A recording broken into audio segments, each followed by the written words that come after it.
Well, hello plant lovers. It is Matthew in Melbourne on a very hot day. Let me just tell you, thanking you for finding my orchid channel. If you're new here, I try to grow cold, cool, intermediate orchids here in Melbourne, Australia, without any equipment, greenhouses, grow lights, humidifiers, not much knowledge, just me and them, inside or outside or not at all.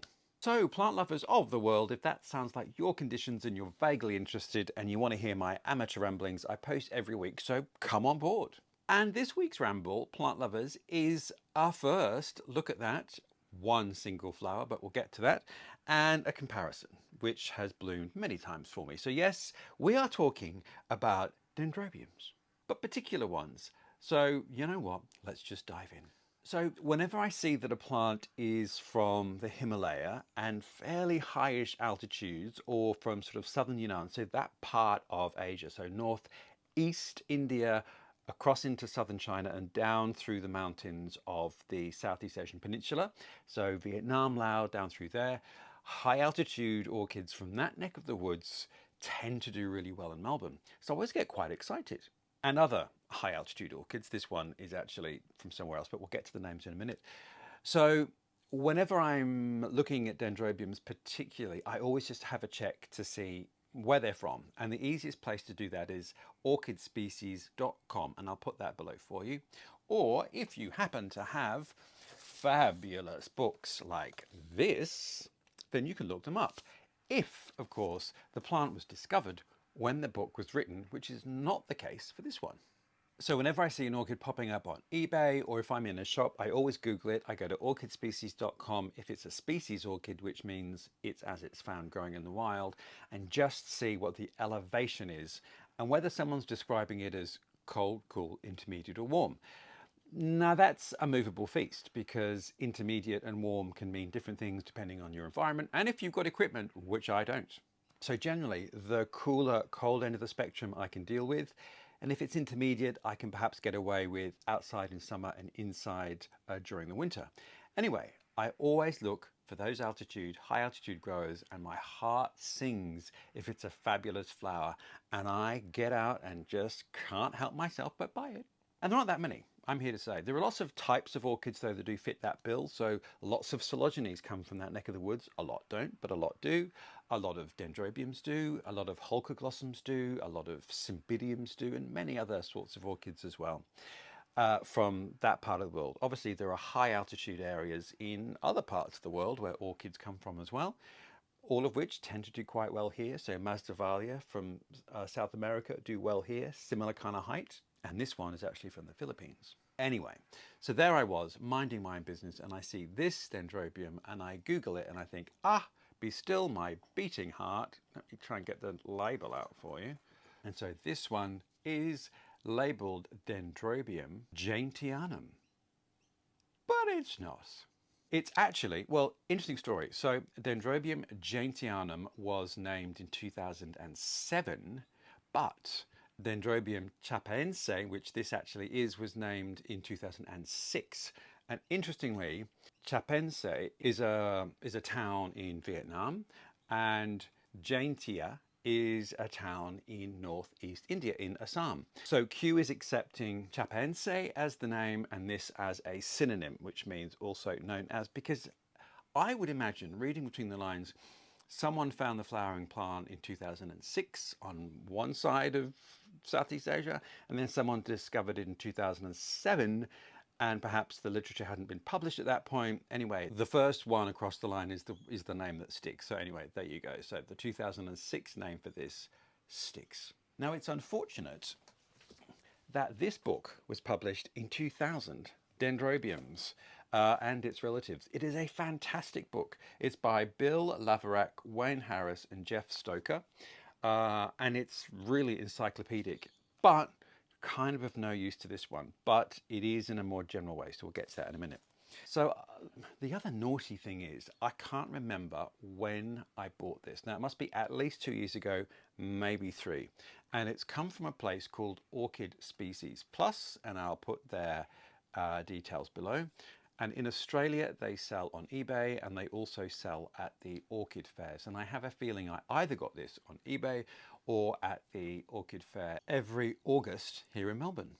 So on a cursory glance, Googling it, you're not going to find much information, but I thought it's from fairly high altitude. I'm going to give it a good Aussie go, as they say in the trade. And here we are. And it has finally rewarded me with a bloom. And it is the prettiest of flowers. So we're just going to talk a little bit about this group of orchids, this particular one in particular, and the care I've given it to get it to this point, and then just compare it to this one. So this is an old favourite of mine, Dendrobium victoriae-reginae, which, as you can see, is in spectacular flower. Basically, it flowers all year. There's sometimes about a month during the year when it's flowerless, and it just had a flowerless period, but it's got a couple of actually 3 canes with flowers at the moment. So we'll have a little look at that just to compare the 2 types of Dendrobium, even though relatives of this one come from the same type of area as this one. Okay, so Dendrobium chapaense, it's C-H-A-P-A-E-N-S-E. So there we are. It is very Dendrobium-like, which is hilarious, but the thing that separates this particular one is the very fine black hairs that you can see all the way up the canes. Orchids that have that trait have been grouped together in a section called Formosae. So basically that's all the orchids that have evolved to have this sort of fine black hair growing all the way up the canes. Those Dendrobiums are from northeastern India, Vietnam, southern China, and that sort of neck of the woods. So relatively constricted and relatively high altitude. And I'd imagine that that furriness is to deter maybe something sliding and slithering. So maybe some slug or snail that might want to slide up and nibble the new growth is deterred by that fur. Who knows? So buying this orchid then, I knew, well, I hoped that it would be able to take my conditions. So I wanted to grow it outside all year, which it has, and it's done very well, as you can see, which means taking my cold winter nighttime minimums. Now, I don't get to freezing, 0 degrees centigrade, 32 Fahrenheit, but I can get sometimes reasonably close, so within 3 or 4 degrees. I don't get frosts where I am, but you can in outer parts of Melbourne, and it is undercover, so it's not wet and cold, because that is death for anyone, including an orchid. And it has done very well. It has produced lots of new growth for me, and it has flowered. So I figured out temperature-wise, that's fine. Otherwise, trying to find some sort of care info, bit thin on the ground. So you kind of just have to use your intuition and, I guess, common sense. But looking at this book, Dendrobium and its relatives, there is a chapter on Section Formosae. There we are. There it is there. So there's pictures of all the orchids that belong to this group, and I think there's about 30 species that have that sort of black furry growth up the canes. And some of them I think would be certainly quite common in people's collections. But let's just look at the paragraph that kind of sums them up. Southeast Asia, from India to Indochina and Thailand, appears to be the center of distribution with about 20 species, while Borneo and the Philippines have about 12 species. It does not occur further east than Borneo, and the plants are epiphytic in areas with or without a defined dry season. Which means some do and some don't, and that dry season will be in winter. So we know then many Dendrobiums like a dry rest in winter, and some don't. So Dendrobium victoriae-reginae here grows from moist, high altitude forests in the Philippines. Cool grower, so it loves living outside here in Melbourne. It is also undercover, but I keep this watered all year because also it is blooming and doing stuff all year. And I don't necessarily fertilize it much in winter, but perhaps sometimes a tonic, but very rarely in the colder months. And I'm not drowning it in water during winter, but I'm certainly watering it relatively often. Now, this one though, the consensus is, although there's not much written about either names, either of the 2 synonyms for this, the consensus is that this one does prefer a slightly drier winter. So what I've tried to do with this one is just ease it off and really let it dry out, not keep it wringing wet, but also not let it dry out for the entire period of the winter season. And that's the tricky thing, you know, when people say a dry rest, that can mean anything from no water whatsoever to just slightly less than normal and everything in between. So you've got to try and figure out your own way around that with regard to the orchids that you've got and your conditions. because if it's cold and wet, it's often disastrous. But if it's cold and dry with occasional moisture, things can sail through. Now, the other thing this wonderful book says about orchids from this section are that the flowers are usually large and waxy or thin in texture. Usually with white predominating and are long-lasting. They are borne from the upper part of the stem in groups of 1 to 3. Some species are among the most showy of all the orchids, and the group is popular in cultivation. There you are. And I can see why. It is the most stunning orchid. So, we've covered care, I think, to a degree, actually. We've just talked about watering. So that also means with fertilizer, I'm only fertilizing it during the warmer months, the growing period, so spring through to autumn. And it's getting bright indirect light, which is pretty much what most dendrobiums want, such as victoriae-reginae here. So nothing out of the box there. I guess the thing to figure out with your dendrobiums is, does it want a dry rest or does it not? This one wants to be kept moist. This one wants to be allowed to dry out quite a lot in winter between each watering. That, I think, is the deciding factor. And of course, their relative temperature, because some are certainly from warmer areas and some from cooler areas. So you've got to kind of understand that and you're good to go. It is, as the book says, flowering from the ends of the canes. And what, I'll come in and show you, but there's a few little buds forming on a couple of the other canes, which is really, really exciting. And some of the literature says that many of these orchids in this section will flower from older canes that are starting to become deciduous. And like Dendrobium victoriae-reginae, this one is flowering from a mature cane that has begun to lose some leaves but is not completely denuded. And the buds are appearing on other mature canes as well. And these are the newest growths for me, and they've taken about a year to mature, these canes. So pretty standard in terms of your dendrobium care. But let's look at the flower. Is it fragrant? No, not at all. And you'd imagine then if it's white, it's going to be pollinated perhaps by a moth. But what I love, can you see that tip of apricot to the lip of the orchid? It is stunning. And it is a large flower, and it is waxy, and it is long and narrow, and it is predominantly white, but it's so beautiful. Now, in any images I've seen of larger plants, as that book said, the flowers are kind of sporadic, so maybe 1 or 2 per cane, not one of those densely blooming dendrobiums.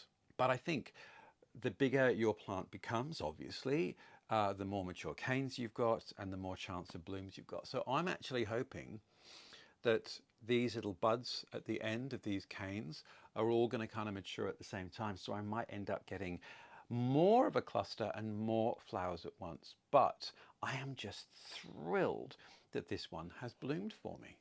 It is such a beautiful colour, and that is such a landing strip down the middle there for whatever is going to come and pollinate it. It's really spelling out the way in to all the goodness. What a beautiful flower.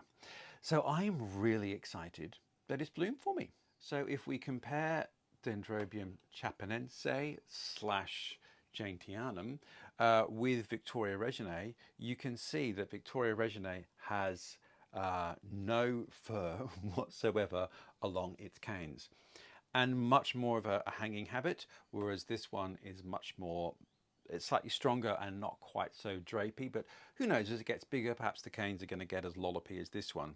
Dendrobium victoriae-reginae, once again, is flowering sort of the end bit of your canes, and it can flower from deciduous canes that have well and truly lost their leaves. So it starts to bloom from a cane like this one, and as you can see, some of these leaves are starting to turn yellow. Not something to worry about on an old cane. It means it's gradually going to drop each leaf as it begins to flower. Then as the cane matures more, it becomes completely deciduous like this one, and you're still getting flowers on your cane. Now, it never flowers from exactly the same node, but it will flower from that cane, so don't cut them off. And case in point being this little scrawny one here, which you can't see, but hang on, let me hold it that way. There you go. So this is one of the oldest canes. It's quite small, so from the earlier days of the plant. And look, it's pumping out some flowers there, completely nude and quite desiccated and shriveled, that cane too. So you may have been tempted to cut that off. Well, no, plant lovers, because you would have lost the chance. So the thing is, with many of these dendrobiums, they're not that attractive with lots of those dead canes. Well, dead canes, nude canes. However, they can surprise you or delight you, or both, with lots of flowers. So don't cut them off. Now, I do have a feeling I have got another orchid from this section with those black furry fur, with the black fur on the canes. So I'll have to go and have a look at that. The other weird thing about this one, which you might be able to see, can you see these little sort of, can you see these stumps here? So I have got a carnivorous plant next to this because I'm trying to give it as much bright light as possible. It's a very beautiful plant, but it's kind of suckered. It's quite extraordinary. So it's sent out reconnaissance shoots and has completely occupied this pot, which is bizarre because this does not sit in water and it is not particularly wet. I mean, I water it, particularly in weather like this. I'm actually watering these plants twice a day, and it's bone dry at the moment. Both of them are, and they were watered twice yesterday. So I haven't watered them this morning, but I will. Anyway, kind of weird. So I just keep cutting all of those growths off from this carnivorous plant. So it's carnivorous, not parasitic. So it's not affecting this other than it's drawing nutrient and moisture from the soil. So I guess it is affecting that, but such an odd thing to happen. Anyway, I'd love to know from anyone else who's growing this and how the plant matures and how it's looking for you. Any other tips that anyone else might have about growing this and getting it to bloom. So far, so good with me. I'm really just wanting now the plant to bulk up. And what I might do in spring next year is just repot it and try and get, if these roots from this carnivorous plant won't budge, I'm going to have to literally tease it apart, which is a bit annoying, but anyway. So I might repot it. The point that the book makes, of course, is that they're epiphytes in their natural habitat, which means they want to be in fairly small pots. They want a free draining mix. So mine is in small to medium bark, as is Dendrobium victoriae-reginae. Free draining, lots of air movement. I have this one suspended. If you can grow things mounted in your conditions, that's a great way to grow this type of dendrobium. I really can't because they just dry out too quickly for me. So I prefer pot culture and trying to keep them elevated so they're nice and breezy on a warm summer's day. So there we are, plant lovers. A first time blooming for a relatively new species orchid. I'm thrilled that it's flowered for me, and I'm thrilled that it looks like it's gearing up to really flower. Once this one, Dendrobium victoriae-reginae, got going, it was unstoppable, fantastic. This one's only going to bloom once a year, sort of once seasonally, I think, whereas victoriae-reginae blooms whenever it wants to. And as I said, it's generally always got some flowers on it. Fantastic plant. Anyway, more cool, cold growing Dendrobium love, plant lovers. Now, I hope all's well wherever you are. We're well into 2025. I hope you've set your intentions with your orchids. I have.